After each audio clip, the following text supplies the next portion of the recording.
smoothly before turning toward the door. Nice meeting you too, Kayla called after her, still blissfully unaware of the earthquake she'd just set off. The moment Riley stepped outside, the cool autumn air hit her, and she let out a breath she didn't know she'd been holding. Then she slipped the phone back into her bag, adjusted her tote on her shoulder, and started walking toward her Jeep. Riley pulled into the park, parking her Jeep by the water. The sky stretched in soft pinks and deep purples as the sun dipped below the horizon, but the colors barely registered. She sat there for a moment, her hands still gripping the steering wheel, trying to steady herself. Eventually, she exhaled, pushed the door open, and made her way to the bench she always sat on when she needed to think. Minutes later, Brian's car rolled up. He stepped out casually, like nothing was wrong. His easy gait, the kind that suggested nothing ever really bothered him, sent a small flicker of frustration through her. He sat down beside her with a relaxed grin, as though the weight of what he was about to confess didn't matter. Riley got straight to the point. "Are you married?" Brian froze for a beat. His hand stopped mid-tap on his thigh, and he glanced away, dragging a hand across his beard. "Yeah." Riley let the word hang in the air between them, heavy and suffocating. "And you weren't going to tell me?" "It wasn't supposed to get this far," Brian admitted quietly. Brian leaned forward, resting his elbows on his knees. "Look, I do this. I've been with my wife since I was 16 and married since I was 18. I love her. At least, I think I do. But I've never been faithful, and I'm never going to be. I'm also never leaving her." Riley folded her arms. "So, what exactly was this? Some kind of side quest?" He gave a humorless laugh.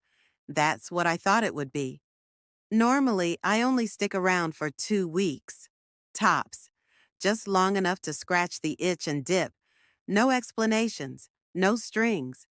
He paused, looking at her, his dark eyes unreadable. "But with you, it was different.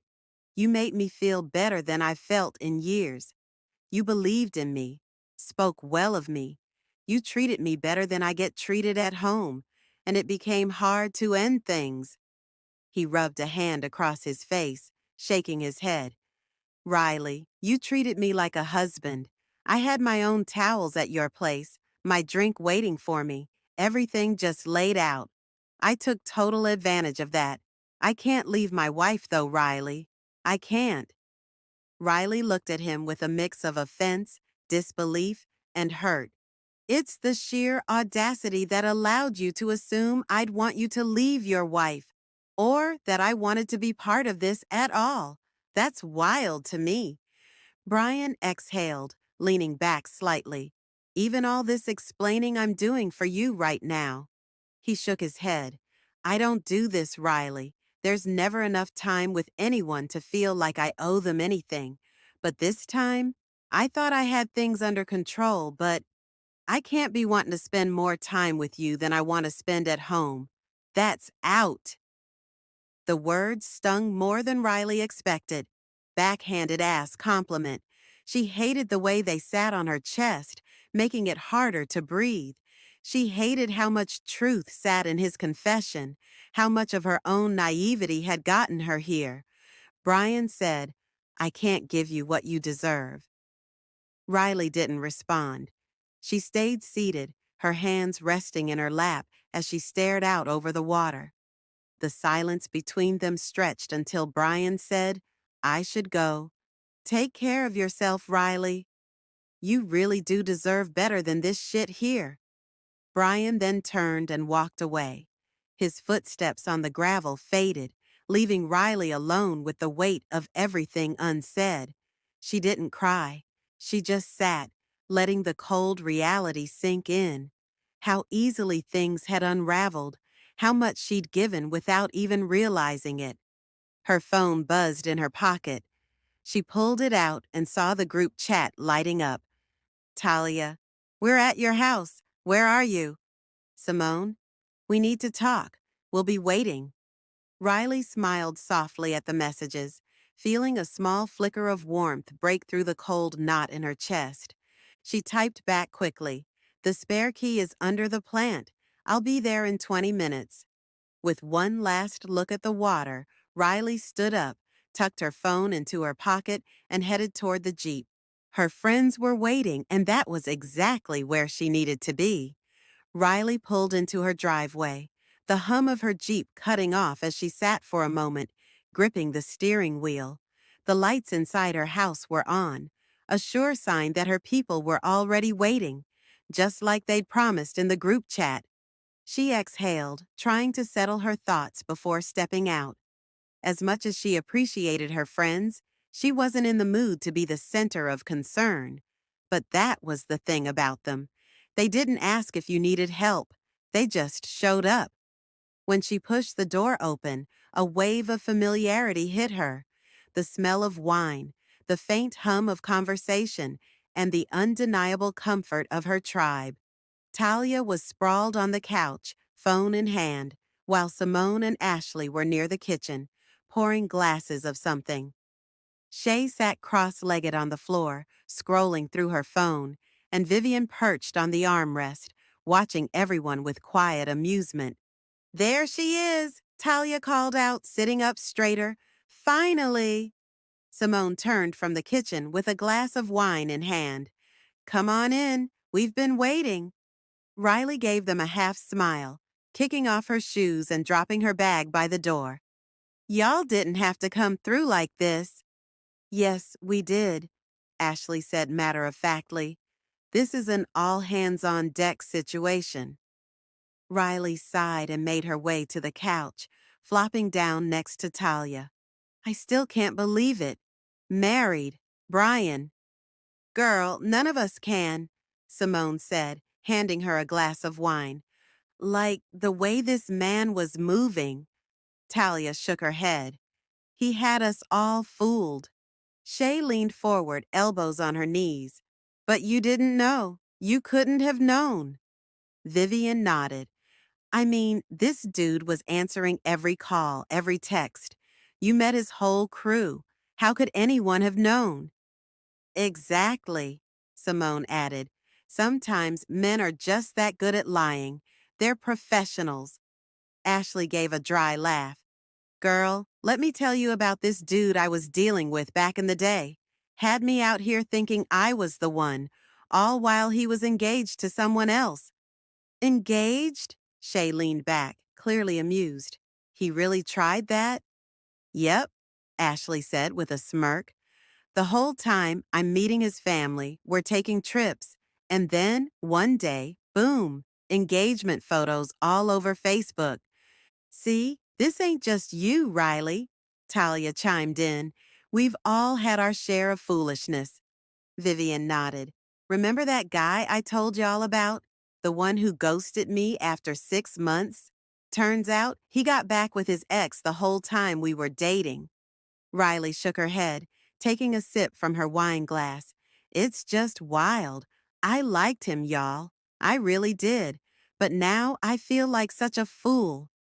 "You are not a fool," Vivian said firmly. "He's the one who lied. You gave someone your time, your kindness. That's not foolish." Talia nudged Riley with her elbow. "And don't forget, you treated him better than he deserved. That's on him, not you." "Yeah," Shay agreed. "This man was out here getting wifey treatment on a boyfriend budget." Riley let out a soft laugh despite herself. "I just hate that I let it get this far." Ashley gave her a playful side-eye. "Listen, girl, don't even trip. We've all been there. You just gotta learn and move on."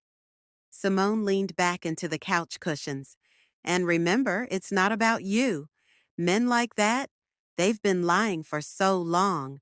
They don't even know how to stop." Riley nodded slowly, letting the words settle. "I know y'all are right. I'm mad at myself for not catching the signs sooner." Vivian tilted her head thoughtfully. "But how could you have known? I mean, this man really had you out here meeting his family and friends. It's not like there were red flags waving in your face. That part, Talia said with a nod. You weren't ignoring anything. He was just that slick. And let me tell you something, Ashley added, her voice brash but full of love. Don't you dare let this make you feel like you gotta close up or be different with the next person. You are who you are, and that's dope as hell. Riley smiled, feeling the tight knot in her chest loosen. Thanks, y'all. Talia clinked her glass against Riley's. We got you, always. Just then, Simone's phone buzzed on the coffee table, and she glanced at it with a grin. Ashley raised her glass. To lessons learned and better days ahead. Cheers to that, Shay said, lifting her glass high. They all clinked glasses, the sound a small but significant reminder that, no matter what, they had each other. A few evenings later, after work, Riley pulled into her spot beneath the oak tree, the steady hum of her Jeep fading as she shut off the engine. She sat still for a moment, breathing in the quiet that wrapped itself around her. Her phone buzzed in her lap, and she glanced at the screen. The group chat was already lighting up. Simone, it's official, y'all. Hubby and I are moving to Houston. Job offer is accepted. Riley's lips curved into a small smile as the excitement built in the chat. Ashley, yes, we gotta celebrate. Talia, for real, another lazy kickback this weekend? I'll bring the wine. Ashley, I got the snacks. And Riley, you know you gotta provide the vibes. What's the playlist looking like? Riley chuckled as she typed back, Riley, you already know, playlist will be fire per usual. Her girls never missed a beat. Even when things got heavy, they knew how to show up for each other, and tonight was no different. She stretched her legs out of the Jeep and made her way up the steps to her apartment, her sneakers tapping against the concrete. Inside, everything felt familiar, comforting even. She kicked off her shoes at the door and tossed her bag onto the couch. It had been a long day, but knowing her girls were coming through this weekend gave her something to look forward to. Her stomach rumbled, reminding her to eat. She pulled some leftovers from the fridge, the aroma of pasta filling the small kitchen as she warmed it up. Grabbing her journal from the counter, she flipped it open and began jotting down her thoughts while her food heated. Simone's moving to Houston. It's crazy how everything feels like it's shifting for everyone around me. Even Talia's starting to talk about making big moves. Makes me wonder, where does that leave me? She wrote a while longer before she set her pen down. This wasn't the time to overthink. Late night reflections and big decisions. The soft hum of That's the Way Love Goes filled Riley's apartment, wrapping around her like a familiar hug. She sat on the edge of her bed in joggers and a loose tee, phone in hand, Brian's latest message glowing on the screen. Hope you had a good day, babe. Rest easy. She exhaled sharply through her nose, tossing the phone onto the comforter beside her. Babe.